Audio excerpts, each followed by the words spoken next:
Araf tercengang mendapat bokeman dari ayah mertuanya. Walaupun tidak terlalu keras sampai membuat sudut bibirnya berdarah, tetap saja dia kaget karena dia tahu-tahu langsung dihajar saja. "Yah, ada apa?" tanya Araf menatap ayah mertuanya yang sedang menatapnya dengan dada naik turun menahan emosi. "Kamu masih tanya kenapa, hah?" bentak Pak Rahman. "Saya sudah berikan kamu kesempatan, tapi apa yang kamu lakukan? Lagi-lagi kamu malah menyakiti putri saya.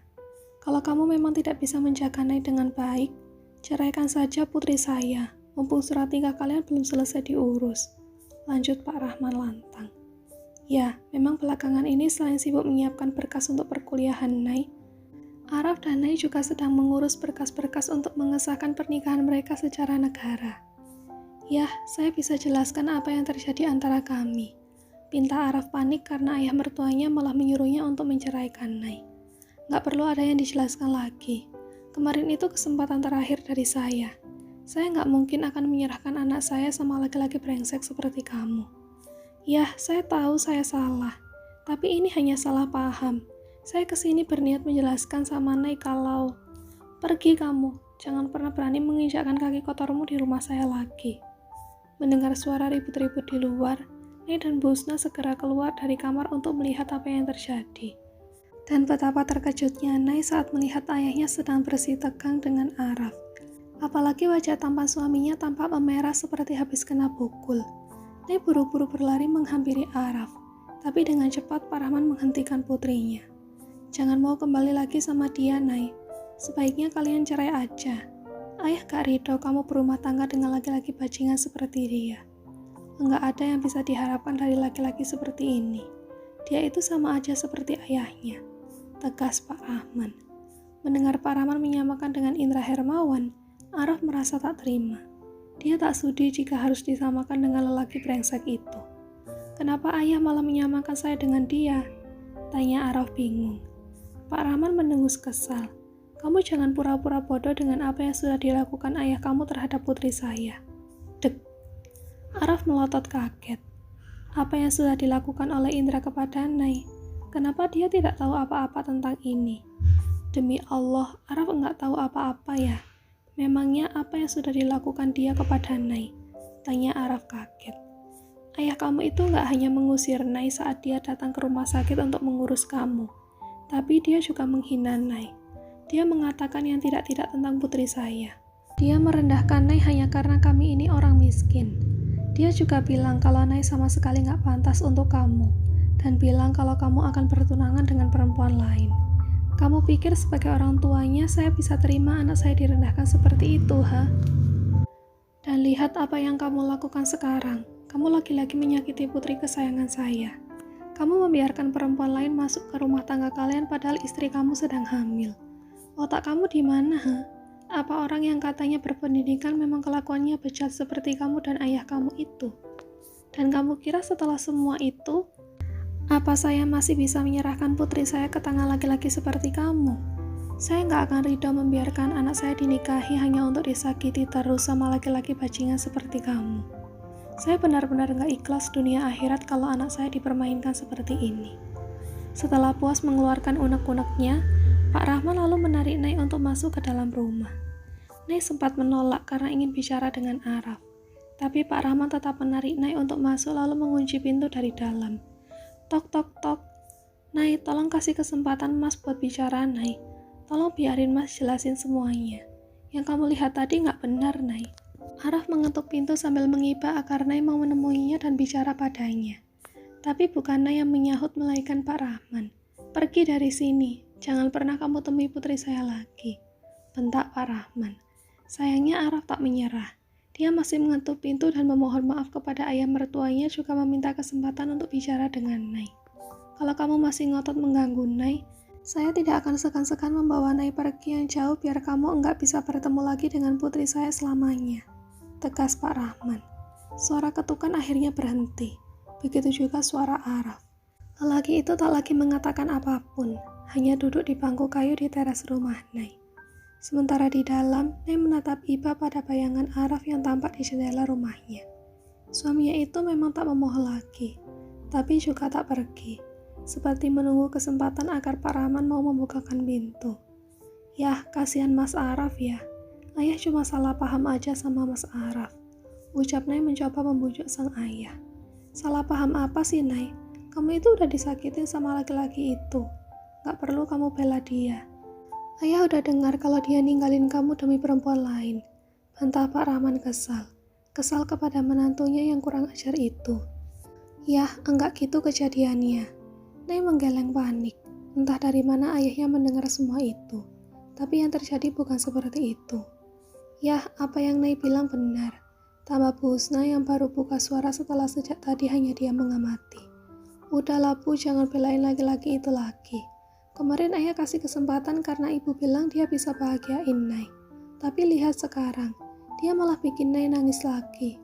Apa ibu rela lihat anak kita terus-terusan disakiti? Bantah Pak Rahman sambil menatap istrinya. Bu Husna menghembuskan nafas. Tak berani lagi membantah ucapan sang suami walaupun tahu suaminya itu salah paham. Dia yakin kalau Pak Rahman sempat mendengar pembicaraannya dengan Nay walau mungkin tak sampai tuntas. Yah, tolong izinin Nay ketemu sama Mas Araf. Ada yang perlu kami bicarakan berdua. Pinta Nay dengan wajah memohon. Kalau ayah bilang enggak, ya enggak Nay. Tolak Pak Rahman. Kalau kamu berani buka pintu dan temui laki-laki itu, ayah enggak akan mau anggap kamu anak lagi. Jelek.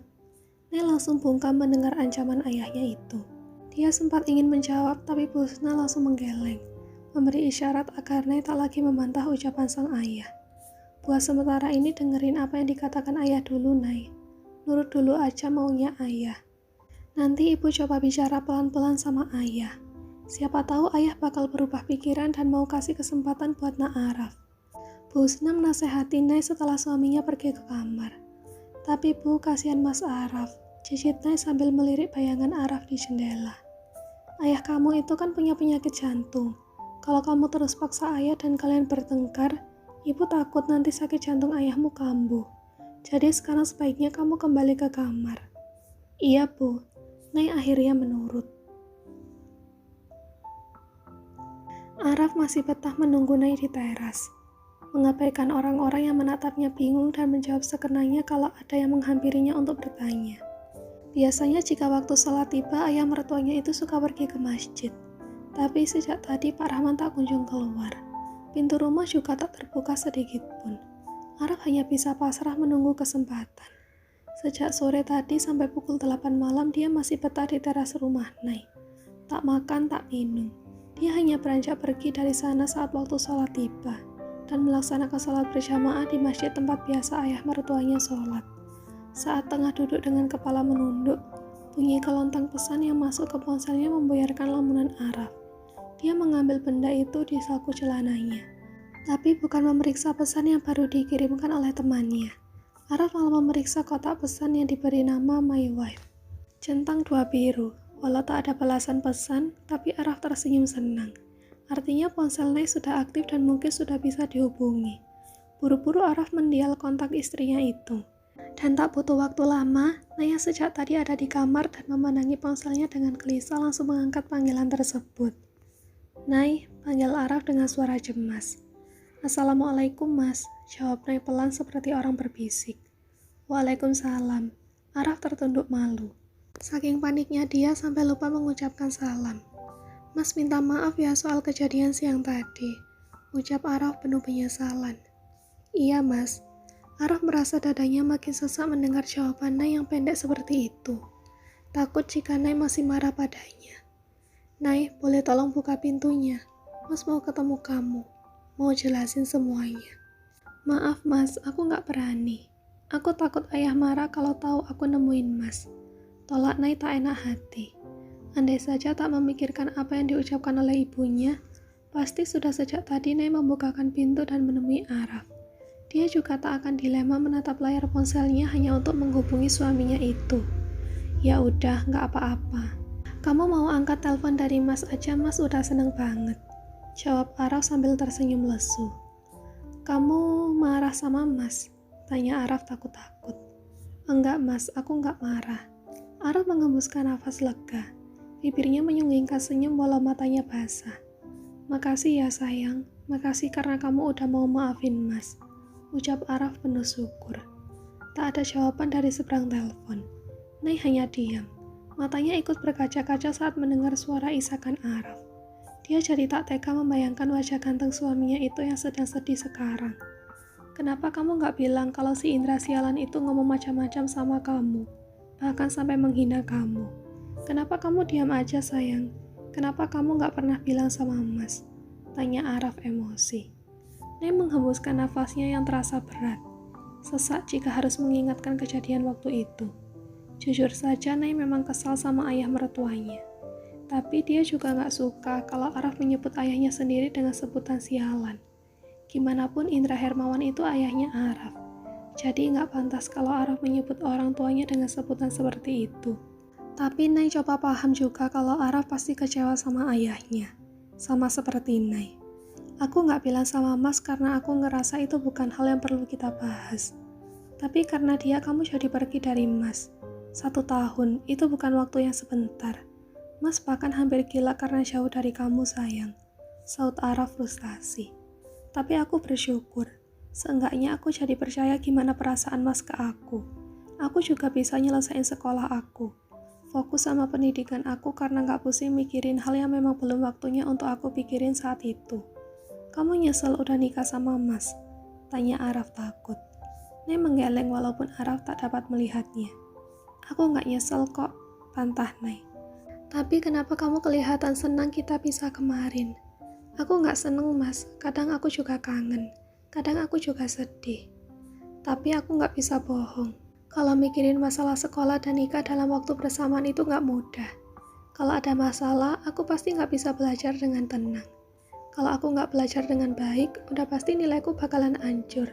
Dan mungkin aku gak bakalan bisa lulus sekolah apalagi jadi lulusan terbaik tahun ini. Araf mengembuskan nafas berat. Tubuhnya terasa lesu. Tapi dia juga memahami perasaan Nay. Memang tidak seharusnya dia menyeret Nay masuk ke dalam masalahnya. Membuat hidup Nay jungkir balik seperti ini. Nay, kamu gak percaya gitu aja kan sama apa yang dibilang si Indra itu? Mas benar-benar gak ada hubungan apapun sama Cika. Apalagi sampai berniat tunangan sama dia. Ucap Araf yang masih takut jika Nay masih salah paham kepadanya. Enggak kok Mas, aku gak percaya. Kalau Mas kebetulan tunangan dan sampai nikah sama Teh Cika, mungkin kita gak bakal balikan kan? Tapi buktinya kita balikan. Malahan sekarang aku... Nay tak melanjutkan ucapannya. Ada rasa senang tapi juga sedih di waktu bersamaan. Saat memikirkan keadaannya sekarang. Tapi kenapa kamu tadi pergi sayang? Aku cuma ngerasa perlu ngasih waktu buat Mas selesaiin urusan Mas sama Teh Cika. Dari yang pernah aku dengar sewaktu ikut pengajian pas kita lagi break kemarin, katanya jodoh itu udah diatur sama Allah. Apa yang udah jadi milik aku gak akan kemana. Gitu juga Mas. Kalau Allah takdirin Mas akan tetap jadi suamiku, aku yakin Mas bakal balik lagi sama aku. Tapi kalau bukan, mungkin jodoh kita bakal berhenti sampai di sini. Nay, kamu ngomong apa sih? Mas gak mungkin ninggalin kamu. Sangka Araf panik. Iya, aku tahu kok buktinya Mas ada di sini sekarang. Araf menghela nafas panjang. Berusaha mengisi paru-parunya yang mendadak sempit itu dengan oksigen. Aku gak mau kalau kedepannya kita salah paham karena masalah yang sama. Daripada marah-marah gak jelas dan ngelarang Mas buat ngobrol sama Teh Cika, bukan emang sebaiknya biarin kalian selesain masalah kalian yang belum selesai itu kan? Walaupun Nay tak bisa menahan diri untuk tidak terisak. Hatinya sakit, sangat. Apalagi saat melihat Araf diam saja saat dipeluk Cika.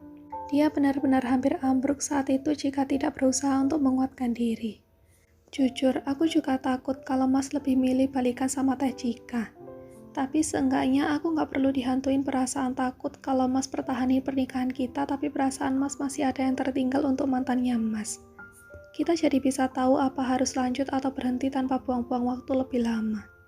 Lanjut Nay dengan suara serak. Araf tertunduk. Sebelah tangannya yang tak memegang ponselnya mengepal kuat.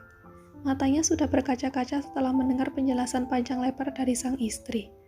Araf tak pernah mengira kalau istrinya yang selalu dianggapnya masih bocil itu bisa menjadi dewasa di saat seperti ini. Padahal dia yang merasa sudah sangat dewasa untuk jadi suami Nay saja sangat kalut. Otaknya yang cerdas mendadak jadi bodoh. betapa malunya Araf kepada istrinya itu. Tapi di saat bersamaan Araf bersyukur karena sudah memilih Nay untuk jadi pendamping hidupnya. Ternyata dia tak salah pilih walau awalnya dia tak pernah berpikir akan menjalani hubungan dengan Nay hingga bisa sampai tahap ini. Mas gak akan ninggalin kamu. Mas udah selesaiin urusan Mas sama Cika. Mas udah bilang sama dia kalau Mas udah nikah. Dan kamu adalah istri Mas. Jelas Araf. Sementara Nay yang berada di dalam kamar memegang dadanya. Jantungnya berdebar tak menentu saat mendengar pernyataan Araf. Jadi Mas Araf ngakuin aku sebagai istrinya ke Teh Cika? Tanya Nay dalam hati. Mas juga udah lihat kado dari kamu. Mas suka. Ucap Araf sambil tersenyum lebar. Mas sudah lihat? Tanya Nay gugup. Padahal dia memang sengaja membuat kejutan itu untuk dilihat Araf. Tapi entah kenapa sekarang dia jadi malu-malu. Iya, makasih banyak ya. Makasih udah kasih kado terindah buat Mas. Makasih karena kamu... Araf menutup matanya dengan sebelah tangan. Tak mampu menghalau air mata haru yang mengalir begitu saja dari matanya. Makasih banyak karena kamu udah jadi istri Mas. Dan makasih juga karena udah jadi ibu dari anak Mas. Lanjut Araf dengan suara bergetar. Nay tak dapat menjawab. Dia hanya mengangguk dan ikut menangis saat mendengar suara tangis Araf di seberang sana.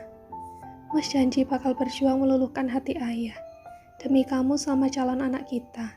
Mas bakal lakuin apapun biar ayah mau maafin Mas.